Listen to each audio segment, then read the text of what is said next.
Hi, it's Bumbleberry. Welcome back. Just into the demon wars. Okay, so after we awoke, this is where we left off last time. Right over here. The event that ran through my dreams both bewildered and scared me. How long was the spirit going to be stuck to me? A knock at the door interrupted my thoughts and woke Erik. Who's there? Is he naked? No, he's wearing... Who wears a belt to bed? Really? Come on, wear sweatpants. It's us. We brought food. Can we come in? Sure. The thought of food. You are not Narin or Matthew. You are James and Iridescent, or whatever your name is. The thought of food made me relax a bit and forget about the circumstances I was under. The door opened to reveal the other incubi and their wives holding plates of food. James and Iridessa, however, each carried 2 full plates, passing one to me and Erik. Oh, thank you, James. Yeah, thanks. You're welcome. You'll never guess who prepared it, though. You guys are freaking me out. My mind instantly went to Matthew or James. They were usually the ones who made food when we lived in the house, but it could have been Damien as well. Then my mind cycled to the rebel leaders and Diana. We were in their castle as their guests, so it would make sense if they made us food. Does this matter? Okay, the selection of food. Fruit slices, bread, cheese, and some form of meat jerky. It seemed native to the demon world, but it was indeed human food. Using the process of elimination, I decided it was probably Diana. How did you both sleep? Our rooms are on the opposite end of the hall, so we didn't know how you two were doing. Why wouldn't they put Damien really close, considering I'm the one the Demon Lord wants, so he could, read my mind and be like, yo, lady, stop being kidnapped. I feel like... Did you two get to catch up? Oh my gosh. Please, Matthew. They obviously did more than catch up. A bit of Twilight Tango? Sensual salsa? I bet he dipped right in. Oh my gosh, you did not just say Well. that.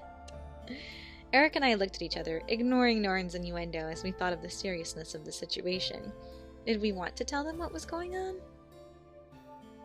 Sure, why not? I didn't want Erik to be the one to explain.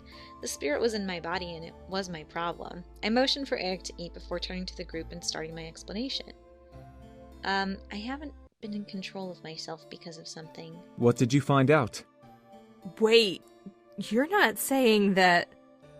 Hey, are you pregnant? Erik choked. I quickly turned my head to see Erik covering his mouth and coughing almost violently, most likely trying not to suffocate on the food in his mouth. He quickly swallowed his food and smiled painfully at the group. No.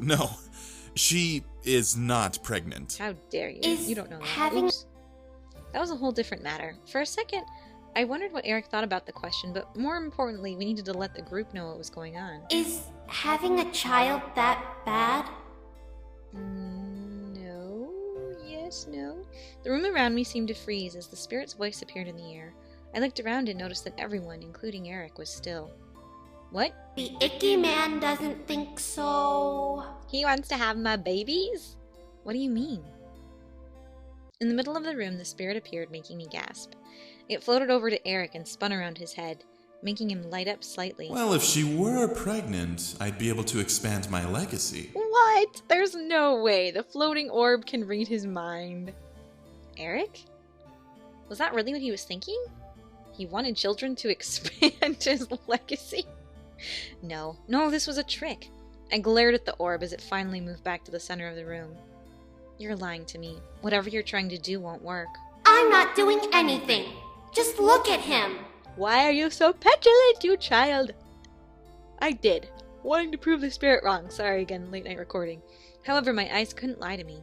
He had a nervous, almost pondering smile on his face, as if he was keeping quiet about his thoughts.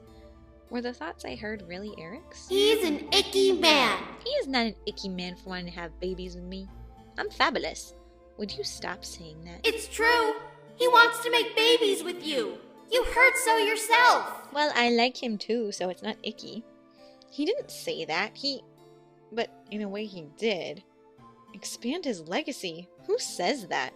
Again, the look on his face couldn't lie to me. The more I gazed into his eyes, the more I could see a form of disappointment. Was I overthinking it? Obviously! Will you stop hallucinating with your evil spirit friend? He keeps touching you and trying to make you feel good. He wants to make you have his babies. He wants to make me happy. I don't know. What do you want to say? Don't say anything. I didn't know what to say. I couldn't exactly lie and say that I wasn't somewhat convinced of what I was shown. Still, I wanted to trust in Erik, and we still needed to fix this spirit haunting issue. I looked at the floating orb, seeing it bob up and down in place. So, how long do you plan on sticking around? Sticking around? How long do you plan on being in my body? Oh. I don't know. It didn't know. Don't you have a purpose? I wanted to stand up, but I felt my body stay in place, I guess. In whatever phase the spirit had me in, I could only shift my head, but not move from my spot. That only proved that this was in my head. You don't know? I don't know. How do you not know? I just don't. I tried, but I can't get out. What? This was proving to be useless. As childlike and innocent sounding this spirit was, this conversation was obviously going to go nowhere. I sighed and lowered my head, closing my eyes. I was trapped when I died too, you know? You're dead? I looked up at the spirit, suddenly curious. They were trapped when they died?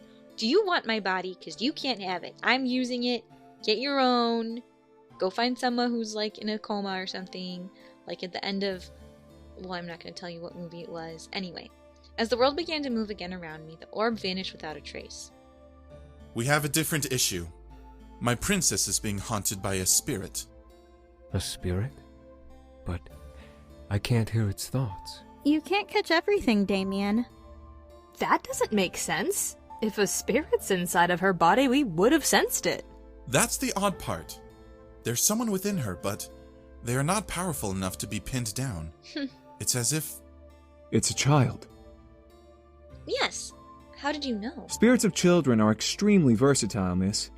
They are smaller and less noticeable than a regular spirit, but their emotions run just as high, if not higher, making them more powerful. So a child made you fight Erik? I'm so confused because... I mean, why would emotions make you a more powerful demon?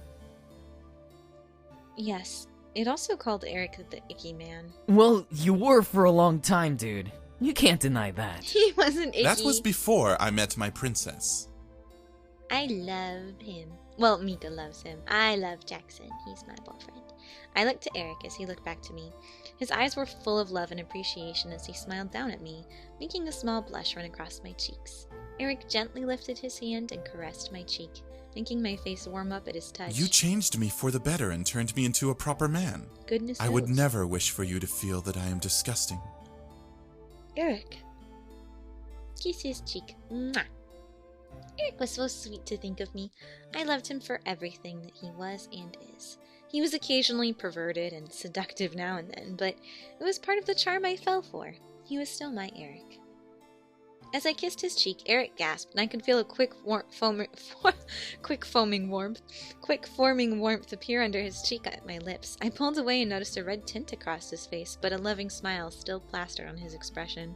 Did I just, rogue him up? What happened, except in reverse? Should we leave? They look like they're ready to make those babies now. Ow! Oh my gosh, Knock it off, Matthew. I never knew you were so pervy. Before anyone could laugh, however, another knock appeared at the door. Who is it? Diana, dear. May I come in? Sure. Come on in. As Diana entered, the room became silent. Her guard, Sero, followed behind Diana and stepped into the room as well, closing the door for her. He remained by the door as Diana looked at my plate. Did you not enjoy breakfast? I can make you something else if you'd like. Diana, you have a war to win. I mean, you don't need to worry about my breakfast. I quickly looked down at my plate, realizing I had barely touched the food. I shook my head and looked up at Diana. No, this is great. We were just talking. I see. Thank you for breakfast, by the way. My pleasure. I'm sorry that it's not much, but it's something to fill the stomach. It's all good. It's better than that stew that everyone else was eating. We had stew? Trust me, don't worry about it. You're not missing much. Indeed. Anyways, I came by to ask you something, dear. Ask me what? I would like to ask you why you're suddenly calling me dear all the time. What exactly is going on? What was controlling you last night when your husband came around? Right, Diana still didn't know what happened. I wonder how it's going to change when we do the Diana's route. I'm assuming Diana has a route, because she did last time. Not that everyone has a route that had one last time, but I wonder if the kid will still be like, ew, Diana's gross. I'm like, dude, she's like the princess of the universe. Oh my gosh. Anyway, sorry, my mouse just like grew to insane sizes. Oh, did it again. Well, we were just talking about that.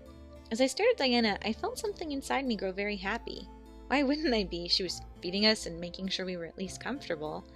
She was even going to break the curse on me and kill the demon lord. At least, I hope she would. Still, something felt odd about the way I felt. I shook my head and looked to Erik. He nodded and looked to Diana, causing her attention to turn to him. A rogue spirit has taken refuge in her body. A spirit? How? We felt no such. It's a child, Diana. A mere child?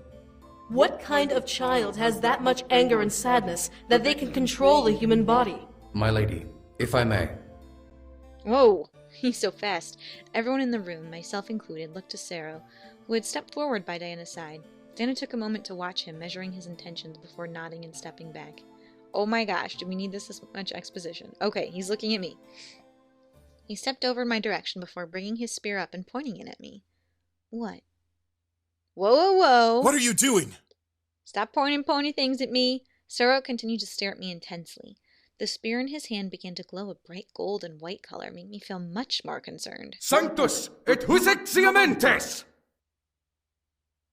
Okay. Before anyone could jump at Sero, the guard leaned forward nearly an inch towards me, pressing the spear closer to my body.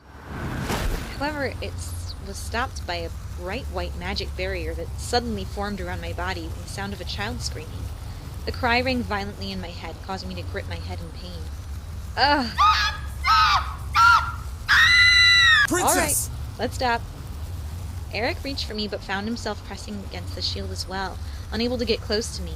The sharp tip of Sero's spear pressed against the barrier, causing white ripples to wave from it. Sero pressed the spear harder, trying to pierce through. The screaming, however, intensified in my head with each push. What in the seven hells? I've never seen magic like that before. I can hear it.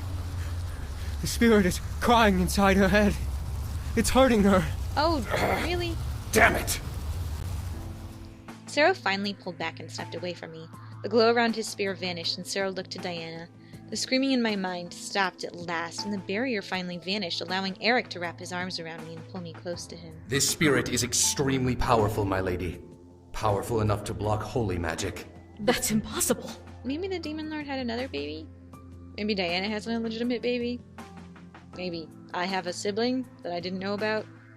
Or an aunt or something? Like Grandpa had a baby with someone from the demon realm? I don't know. I quivered in Erik's embrace, feeling the after effects of the sudden event hit my body like a wave. My nerves were vibrating and every hair on my body was on edge. My eyes, despite this, looked to Diana and Sero. Diana looked at me and suddenly glared. Clever spirit. Clever spirit? What do you mean? Look at who the spirit is haunting. She's practically bleeding endless waves of energy. The spirit must be consuming it to survive and use its abilities. The entire room looked to me, and I could see in their eyes she was right. Was I really that full of energy? What kind of energy? How did the amount of energy I had affect this? I mean, I haven't been having that much sex, so the demon... The spirit is a demon, then? Only a demon could make a barrier like that. Why is your volume But so much quieter? a barrier against holy magic? It's unheard of. Not necessarily. If a demon is powerful enough, they can block holy magic, but it takes a large amount of energy. We have to find another way to expel it. If holy magic won't work, something else will. Spirits can't bind themselves to living bodies forever. Yeah. We'll get this spirit out one way or another. Would we? The spirit was powerful enough to fight back against holy magic, which apparently was powerful on its own. I became nervous once again. Erik, feeling me tense up in his arms, gave my body a small squeeze in comfort. I closed my eyes, feeling his warmth slowly but surely calming me down. Whatever the case may be, I'm sure we've at least weakened it. It shouldn't attempt to control you again, at least for today. Thank you. Oh, they're back together. Rude! She's my lady friend. Anyway, Diana ran a hand through her hair and looked around the room, pressing her lips into a fine line. So, about all of you participating in the war, you all obviously need to train. Everyone nodded in agreement to Diana's statement. While we weren't battle ready, we still needed to at least know how to defend ourselves. Diana, however, looked to me. You, most of all. Huh? Me? I was suddenly confused. How come I was the odd one out that had to be ready the most? The last thing I remembered about me training was that Diana was against the idea altogether. She sighed and rubbed her temple. Apparently, there are guidelines to breaking this curse. Not only do we have to kill the Demon Lord, but you have to be nearby when it happens for the curse to even break. Yay, I'm going to war. Not really, that's terrible. Makes no sense. Where did you learn this? Look at them, they're just like, ugh, humans are so disgusting. Shadow. He spent the night trying to find alternative ways to break your curse. Unfortunately, we didn't find anything of the sort, but we found the guidelines to breaking it. Well, it still makes no sense. Even while it doesn't, it's still better to be safe than sorry. I don't want to kill him and then still have you stuck here because of an error. I could only sigh and take it in. So I had to be there when the Demon Lord fell. Great. Diana waved her hand dismissively through the air, breaking any potential thoughts. Anyway, we can't have you dying on the way there, and we can't monitor you when we're in battle. You should at least know how to defend yourself. That's why we've come up with a solution. Yay, solutions. Huh? What solution? Simple. The other rebel leaders and Sarah have agreed that if you'd like a trainer to enhance your abilities, you can train with one of them. Really? This is an interesting prospect. I stared, seeing Sero step forward with a nod. Each of the leaders is proficient in a different area of magic and battle strategy, good enough for self-defense. I can't speak for the others, but I can assure you that with Sero's skill and training methods, you will be well prepared by the time the siege arrives. Why can't you train me, Diana? Sero nodded and bowed to me slightly. While I was flattered at the idea, did I really need a trainer? I knew Taekwondo, and I at least knew how to defend myself, demon or not. What? You've been kidnapped all the time! Then again, we were in the demon world, where magic was the norm.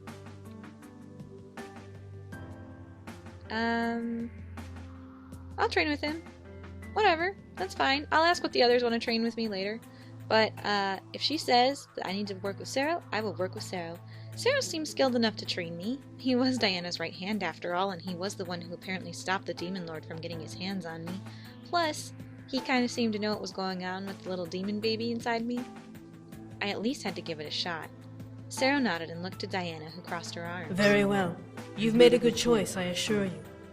With that, Diana turned on her heel and left the room. Finish eating. Afterwards, you should start training. Okay, whatever. Everyone in the room nodded their affirmation as Diana and Sarah left. It looks so funny to have him be the only shirtless guy in the room.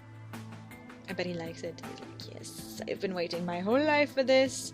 Well, it looks like we'll be busy for the next couple of days. This'll be fun. Man, training's gonna suck. It'll be worth it, though. Damien's right. After we all finished eating, everyone left to either train or do things on their own. I left to start my own work, determined to be prepared for what was to come. The Demon Lord wasn't going to win. I wouldn't let him. I chose to train with Sero. He seemed to be very skilled, so I trusted him to train me to the best of his ability. I didn't want to be a silent observer in this war. I would pull my weight. Way to go, girl. And the next time, we're going to train with Sero. Show me how to use your cool spear thing, or your halberd, or whatever it's called. See, Dark Souls teaches me things. Anyway, let me know what you're thinking. Who do you think this demon baby is? I hope you are all having a wonderful day and a wonderful night, and I will see you next time on Seduce Me to the Demon Walls. Don't forget to leave a like and comment, and I hope you stay sweet. Bye!